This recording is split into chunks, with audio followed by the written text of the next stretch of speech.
Hello guys, magandang araw. Okay. So, nandito ulit tayo sa ating manuka, no? Sa ating yan, mga sisiw natin yan. Yan. Okay? Yan. Okay. So, samahan niyo ako maglipat ng sisiw dito sa ating pulungan, no?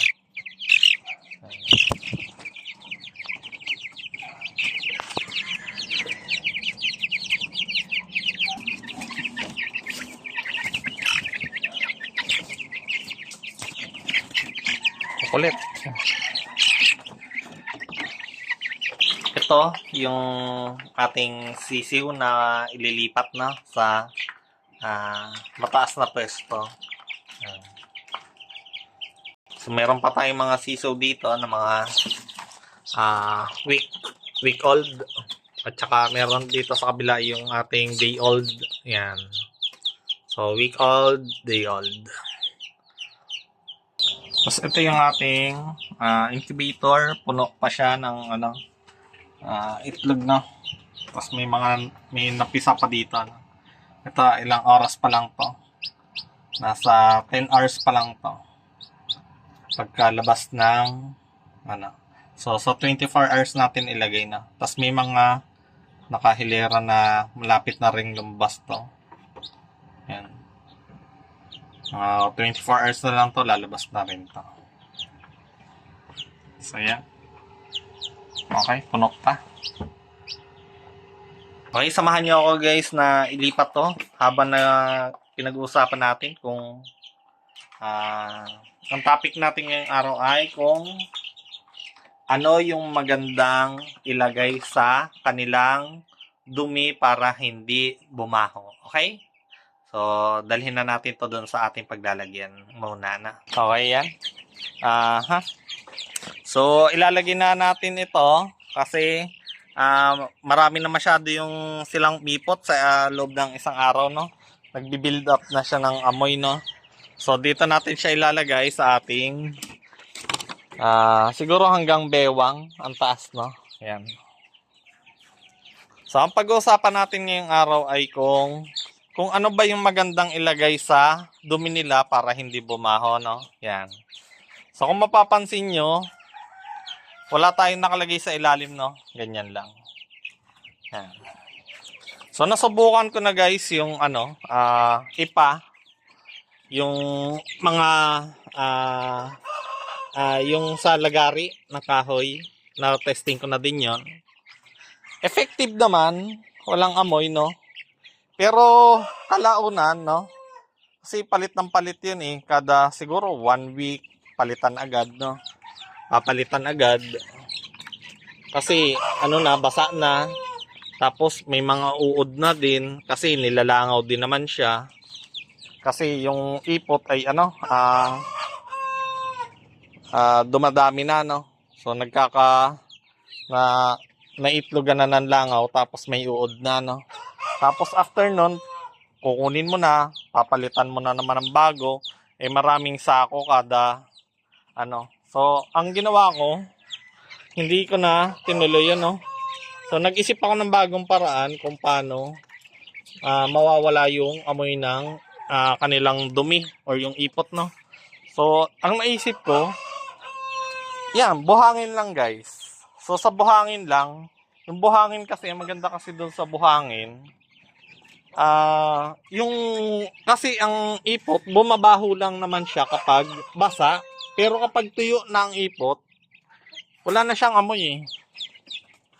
So, ang maganda sa buhangin, yung tubig, bumababa, sinasala, tapos, yung ipot sa taas lang.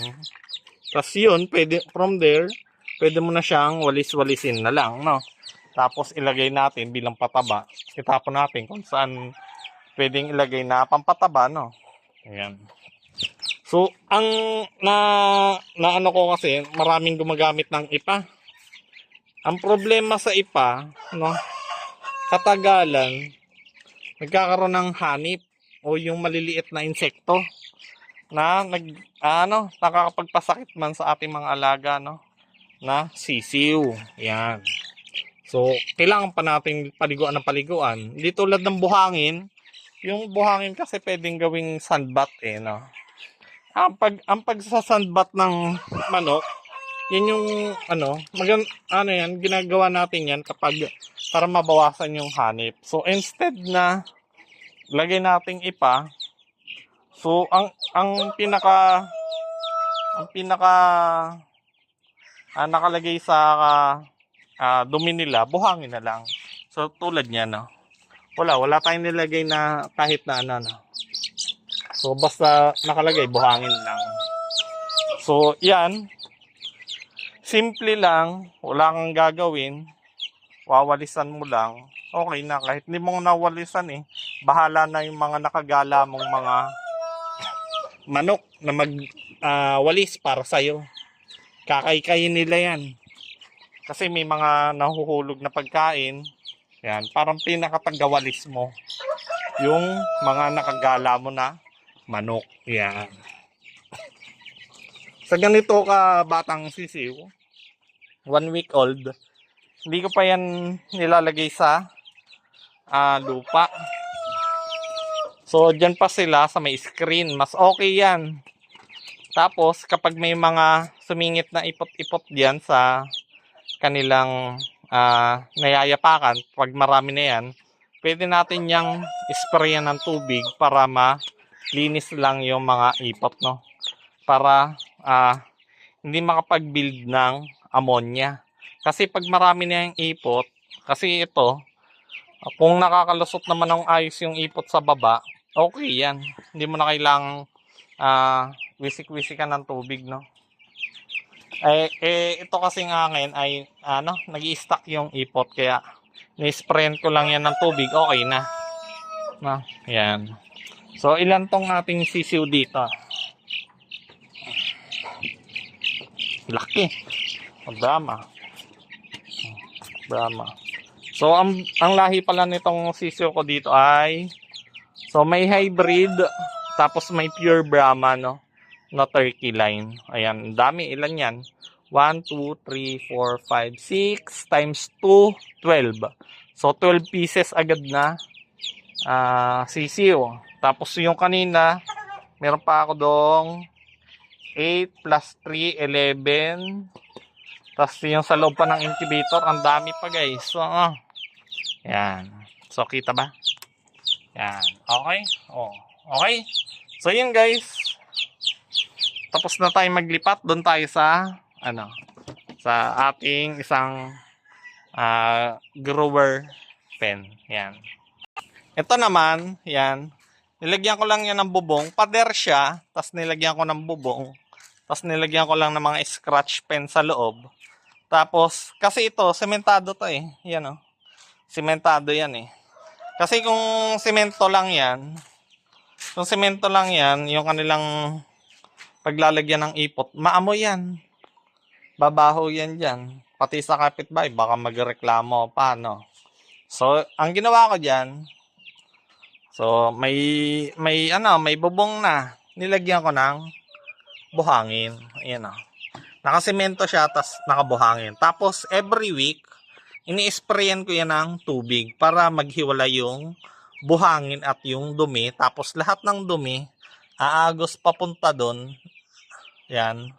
Maalis ang ipot nila. Medyo may tagal, may oras ang paglilinis nito kasi sinisigurado ko talaga na maaalis lahat yung dumi. Yan ba, i-sprayan ko yan, tapos bababa dito, pupunta doon, parang pinakakanal, no? Yan. So, parang yung sa halip na kung ipa kasi yung gamit mo, kukunin mo yung ipa, isasako ulit, itatapon na, ilalagay bilang pataba na, ganyan, no? May pakinabang pa naman, pero ito kasing buhangin, sprayin mo ng tubig, yung tubig bababa agad, kasama yung ipot nila, yan. Tapos, reusable ba? Parang paulit-ulit mo lang ginagamit. Ito, bumababa lang yung buhangin, dadagdagan ko lang yan na dadagdagan. No, madali lang kasing linisin to. Ini-sprayan ko lang yan ng tubig lagi eh. Sprayan ko once a week. Tapos malinis na. Okay na, pwede na ulit magamit. O, yan. Di ba? Nakabuhangin lang yan guys. Napakadaling gamitin. No? So, kahit nakasemento, pwede lagyan mo yan ng buhangin. Kesa naman rice hull. Ang dami-dami pang nagkaka-insekto pa. So, yung insektong yun, nakakapagpasakit pa yun ng ating sisiw. And, ang problema lang dito, kung maulan. So, kung dapat kasi to laging tuyo. So, naglalagay naman ako ng ganyan. Case ng soft drinks para may tungtungan sila para hindi naman sila laging basa yung kanilang paa. No? Kasi kung dyan lang sila lagi, ayan. No? Pero okay naman guys.